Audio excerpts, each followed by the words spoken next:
What if I told you the Denver Broncos are quietly building something so dangerous that the rest of the NFL should genuinely be terrified? The defense already ranked between first and second in the entire league last season. Now they've found a mad scientist to do the exact same thing to the offense. And the breadcrumbs they're dropping right now, they point to something absolutely special. If this kind of content fires you up the way it fires me up, smash that like button, share this with every Broncos fan you know, and subscribe so you never miss a breakdown. Let's start with the move that might end up being the most underrated decision this franchise has made in years. When the Broncos promoted Davis Webb to offensive coordinator and handed him full play-calling duties, a lot of people shrugged. They were focused on the splash signing of Jalen Waddle, and rightfully so, because Waddle alone changes the entire conversation around this offense. But Davis Webb, that promotion might be the real earthquake here. Here's why. Davis Webb didn't just come up in any offensive system. He played college football at Texas Tech under Cliff Kingsbury, learning a style of football that is borderline unfair when you have the right personnel. He was there until a young kid named Patrick Mahomes came in, took the starting job, and never gave it back. Webb eventually transferred to Cal, but the offensive DNA Kingsbury installed in him never left. And now that philosophy is coming to Denver. So what does a Cliff Kingsbury offense actually look like? Let me give you the numbers, because they are genuinely jaw-dropping. During Kingsbury's time with the Arizona Cardinals, his offense ran nearly 1,300 no-huddle plays across 2 seasons. That's 810 more than any other team in football. 400 more per season than the next closest team. His offense lined up in shotgun formation 1,800 times, a full 100 more than anyone else. And under center, they snapped it 150 fewer times than any other franchise, roughly 75 times per season. The man is allergic to the huddle. His offense breathes through pace, tempo, and relentless pressure on opposing defenses before they can even get set. And when Davis Webb was playing in that system at Texas Tech, they threw the football 61% of the time. They ran it only 39%. This is who Webb is. This is what he learned. And this is exactly what he's bringing to Denver. Courtland Sutton has already confirmed it publicly. Webb is a mad scientist in the film room. Evan Engram's praises are being sung all over the building. And Jalen Waddle, in his very first interactions with the media as a Bronco, made it crystal clear that Webb is one of the most intelligent coaches he's ever been around. That's a statement coming from a guy who has played under elite offensive minds his entire career. Now here's the question I genuinely want you to sit with for a second, and I want you to drop your answer in the comments below. This is the question of the day. With an up-tempo, no-huddle system built around pace and quick decisions, does Bo Nix become a legitimate MVP conversation quarterback this season? Because I think the case is stronger than people realize. Here's the thing about Bo Nix in hurry-up situations last season. Even before Jalen Waddle.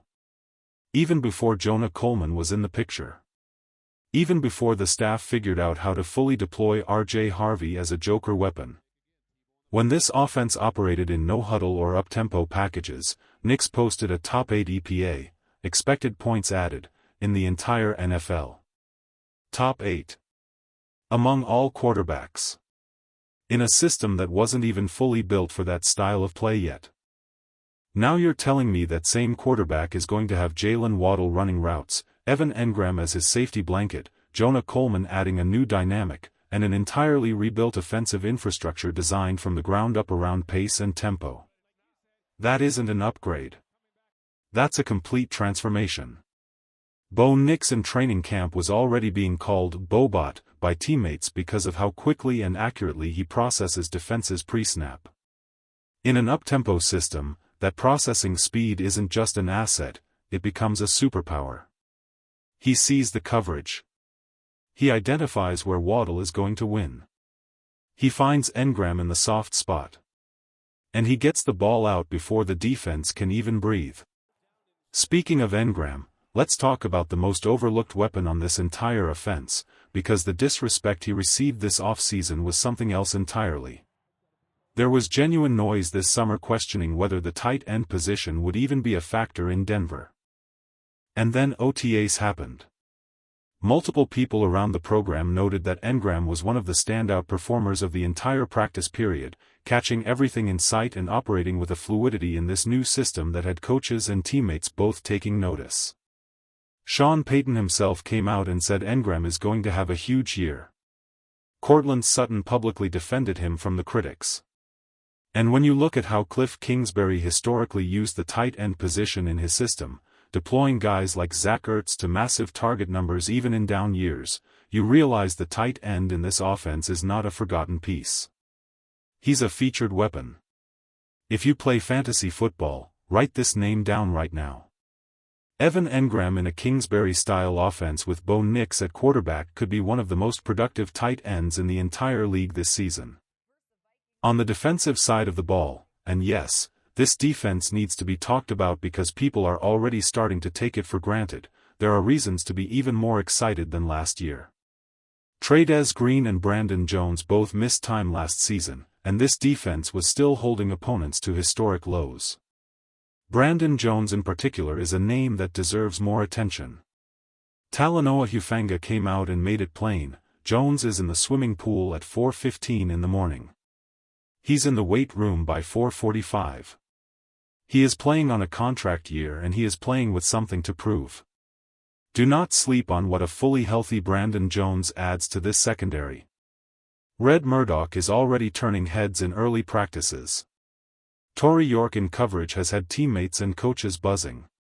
The energy on that side of the football is not the energy of a defense trying to hold on to past glory. It's the energy of a unit that knows exactly how good it is and wants to go prove it again. And then there's the situation with Jonathan Cooper that briefly sent a wave of alarm through the fanbase. Here's what we know, and more importantly, what the fuller picture actually looks like. Both Cooper and his girlfriend were taken in at the same time, stemming from an argument over a phone. Conflicting accounts were given. Both parties appear to carry some level of fault in this situation. This is not in any way the kind of clear-cut, one-sided story the initial headline made it seem. Sean Payton has built this locker room on character. He does not keep players around who compromise that standard. We let this process play out fully before drawing any conclusions. Here's where we land. This Denver Broncos offense is about to run faster, smarter, and more aggressively than anything this fanbase has seen in recent memory. Davis Webb is bringing a system built on tempo, precision, and pace. Bo Nix is the perfect quarterback to run it. Jalen Waddle is the perfect weapon to thrive in it. And Evan Engram is the perfect beneficiary of everything this scheme creates. The defense was already elite. Now the offense has a blueprint to match it. So tell me, are you actually ready for what this team is about to do to the rest of the NFL? Because the ball does not lie. And right now, everything it's telling us points to something special in Denver.